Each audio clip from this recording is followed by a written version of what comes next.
State sentinel में आपका स्वागत। मैं हूं रविंद्र सिंह। आपने कल देर रात 9 बजे के बाद एक स्टोरी देखी होगी, अपलोड की थी। हालांकि कल दोपहर को हमने वो शूट की थी। गांव कोटली पाए, उधमपुर से 5 किलोमीटर अंदर जाना पड़ता है। वो कल स्टोरी मैंने आपको दिखाई थी। एक मजबूर औरत और 2 बच्चों की कहानी। किस तरह से परेशान थे वो।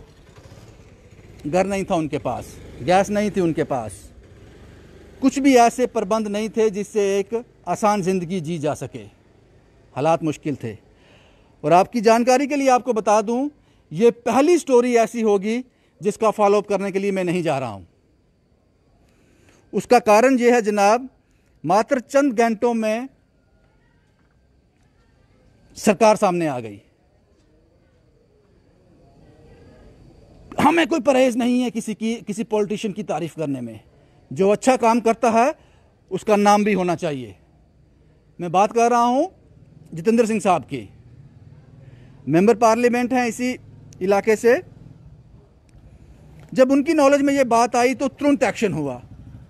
उन्होंने कंसर्न अथॉरिटी को कांटेक्ट किया और सारी जानकारी मांगी, पूरी जानकारी।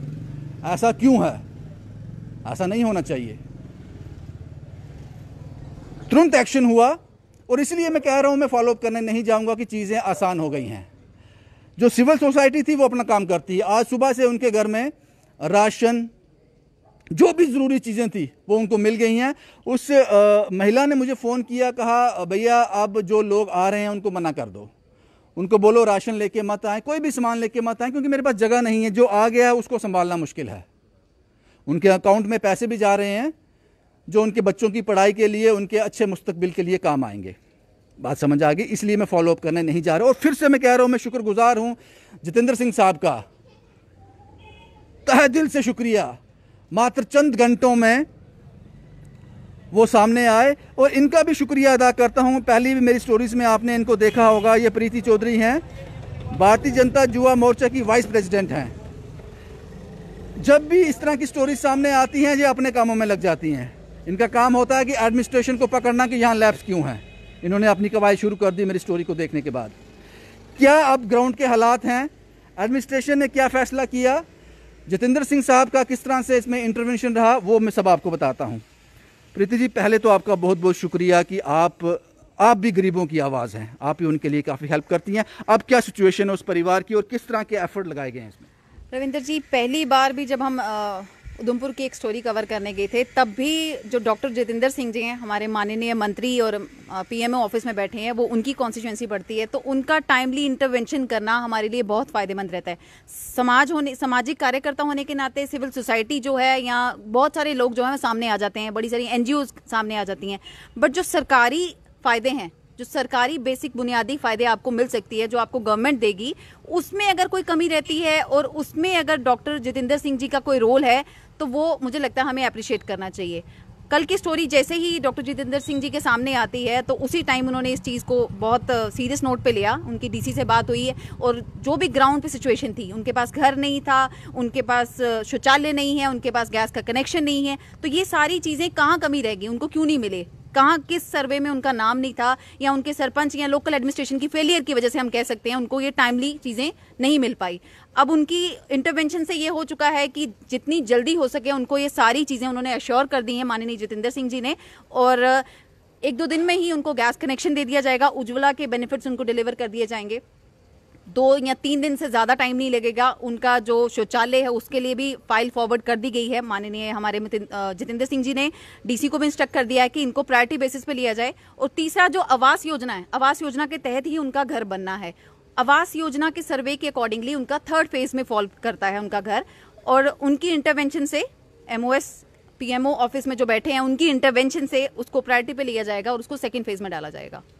और ये सारा मैटर जो है, आपकी स्टोरी को देखने के बाद मुझे लगता है चंद ही घंटे हुए थे और उन्होंने ये सारी चीज़ें परिवार के साथ भी साझी की और जो वहाँ की लोकल एडमिनिस्ट्रेशन है उनके साथ भी साझी की। जैसे ही मेरे संपर्क सूत्रों ने मुझे बताया और मेरी बात भी हो सकी परिवार से, और वहाँ पे जो भी हमारी लोकल भारतीय जनता युवा मोर्चा की जो टीम है वो आज वहाँ उनके घर पे गई थी। ये सारी चीज़ें उन्होंने उनको भी कन्वे कर दी हैं। और उसके साथ साथ डॉक्टर जितेंद्र सिंह जी की उस परिवार से बात भी हुई है। तो इससे ज्यादा अश्योरिटी किसी चीज की क्या है जब आपको वहाँ के माननीय मंत्री खुद कह रहे हैं कि आपका मैटर जो है सीरियस नोट पे लिया जाएगा। और हमारी आपसे ये गुजारिश है कि जब कोई मिनिस्टर ऐसे सामने आके अपने कॉन्स्टिट्यूंसी के लोगों के लिए काम करता है तो हमें उनकी तारीफ करने में पीछे नहीं हटना चाहिए। एब्सोल्युटली।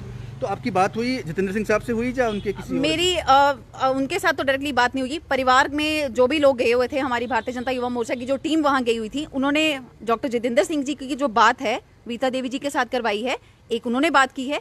और बाकी जो भी संपर्क हैं, जो भी उनके एडमिनिस्ट्रेशन में टीम है, उनसे मेरी भी डायरेक्ट बात हुई है। एंड मुझे ये चीज़ें क्लियर मिल गई हैं इंस्ट्रक्शन कि डीसी साहब की इंटरवेंशन से ये सारी चीज़ें टाइमली उनको विद इन 2 to 3 days, आप अगर क्रॉस चेक भी करना चाहें तो 2 से 4 दिन लगेंगे। आप फैमिली से भी कंफर्म करवा सकते हैं और वहाँ के लोकल जो भी एडमिनिस्ट्रेशन है वो भी आपको ये इनपुट्स दे देगी कि 2-3 दिन में ये सारे कार्य शुरू हो जाएंगे। ये सारी चीज़ों की अश्योरिटी डॉक्टर जितेंद्र सिंह जी ने खुद दी है। बहुत बहुत शुक्रिया। और मैम मैं ये जानना चाहूँगा आपसे, ऐसा क्यों होता है, स्टोरी क्यों करनी पड़ती है, पहले क्यों नहीं? बिल्कुल, मैं रविंदर जी ये बात आपको पहले बताने वाली थी एक चीज़ कि जब भी हम किसी भी एरिया की स्टोरी करते हैं, मुझे लगता है आप दिन में 5-6 स्टोरीज ऐसी पकड़ते हैं जिनमें हमेशा एडमिनिस्ट्रेशन का फेलियर होता है, कहीं ना कोई बेनिफिट्स जो हैं वो डिलीवर नहीं हुए होते हैं। ऐसा नहीं है कि एडमिनिस्ट्रेशन टोटल ठप है। जितनी हमारा स्टेट की जो भी अभी स्थिति है उसमें जो भी ऐसे गवर्नमेंट के काम पेंडिंग पड़े हुए हैं, भारतीय जनता पार्टी की सरकार अभी केंद्र में भी है, राज्य में तो नहीं है, गवर्नमेंट यहाँ पे गवर्नर रूल लगा हुआ है। तो पिछले जितने भी लोगों के ये कार्य पेंडिंग थे, किसी भी कारण कह लो, जो भी यहाँ पे पार्टियां थी काम कर रही थी उनके कारण कह लो, या जो भी एडमिनिस्ट्रेशन थी वो अच्छे से काम नहीं कर रही थी, जैसे ही हमारे मोदी जी की सरकार बनी है, मुझे लगता है सारे ही गवर्नमेंट ऑफिशियल्स को ये इंस्ट्रक्शनें दी गई हैं, करप्शन को कम करने के लिए बड़े स्टेप उठाए गए हैं। जो भी डिपार्टमेंट में कोई भी अगर ऑफिसर अपना अच्छे से काम नहीं करता है उनके खिलाफ एक्शन हो रहे हैं। तो थोड़ा काम फास्टन अप हो रहा है। बहुत देर से ये पाइलअप हुआ है, 70 साल हो गए थे इस सारी चीज़ों को कैरी करते। हमारी स्टेट का भी यही हाल है, यहाँ पे भी इन चीज़ों को रिकवर करने में हमें टाइम लगेगा, बट फिर भी चीज़ें जल्दी हो रही हैं।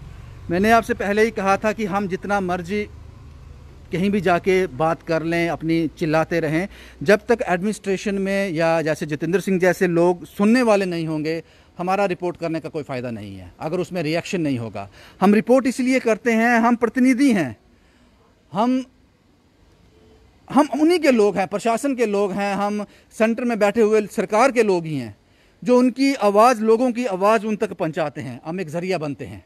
एक चीज मैं ऐड अप करना चाहूंगी रविंदर जी, आप जितनी भी स्टोरीज करते हो उसका होमवर्क आपको करना पड़ता है, होमवर्क हवे करना पड़ता है, ग्राउंड पे जाके सिचुएशन देखनी पड़ती है कि क्या हालात हैं। हमसे पहले अगर ये लैप्सेस आपने निकालने हैं या मैंने निकालने हैं तो एडमिनिस्ट्रेशन को चाहिए वो ग्राउंड रूट पे अपनी चीजें को सख्त करें।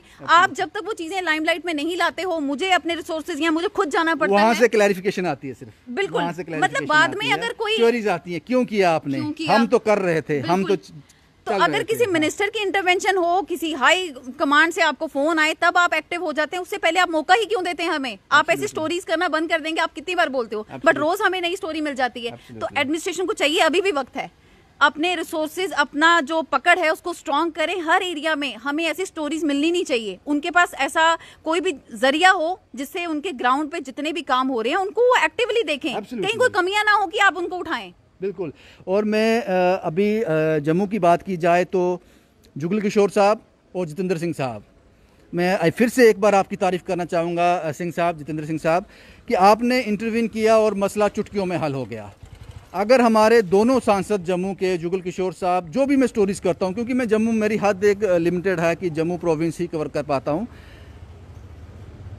जिस क्षेत्र की स्टोरी हो, अगर जितेंद्र सिंह की तरह वहाँ पर रिएक्शन मिल जाए तो चीज़ें बहुत आसान हो जाएंगी। और मैं आपको यकीन दिलाता हूँ, अगर इस तरह के रिएक्शन हमें मिलते रहे तो ये ज़्यादातर की ये बदहाली नहीं रहेगी। एडमिनिस्ट्रेशन खुद अलर्ट हो जाएगी, जनाब कोई मीडिया वाला आएगा, स्टोरी करके चला जाएगा, हमें ऊपर से प्रेशर आ जाएगा। उससे पहले हमें अपना चीज़ें तैयार करनी है। इस तरह का माहौल हमें बनाना है। एक बार फिर से मैं जितेंद्र सिंह साहब का तहे दिल से शुक्रगुजार हूँ कि उन्होंने इसमें रिएक्ट किया और बहुत जल्द रिएक्ट किया। ऐसा रिएक्शन नहीं मिलता है, बहुत जल्द रिएक्ट किया। और ये पहली स्टोरी होगी जिसका फॉलोअप करने में नहीं जाऊंगा, सब कुछ उनको मिल गया। जम्मू से शुभम कुमार के साथ Ravindra Singh, the state sentinel के लिए।